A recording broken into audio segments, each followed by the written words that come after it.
আমি প্রতিশোধ নেব। মূল জিনিসটা আমি সেই তথ্যটাকে জানার চেষ্টা করো, তবে তো তুমি বলছেন না উত্তর ঘরে চাপিয়ে দিতে হবে। হ্যাঁ, উত্তর ঘরে চাপিয়ে দিতে হবে না বাবা।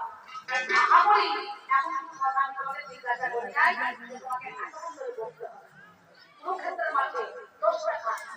এই যুদ্ধের মূলে এই যুদ্ধের মূলে তারা ঈশ্বর হও, এই যুদ্ধের মূলে তুমি, কারণ এই যুদ্ধটা তুমি জানতে, তুমি বিশ্ব ব্রহ্মাণ্ডের মালিক, তুমি জগতের প্রতি, তুমি আমার প্রতি, ভাইয়ের প্রতি, মায়ের প্রতি, বাবার প্রতি, সবার প্রতি তুমি আমায় এই যুদ্ধের মূলে কেমন করে বলে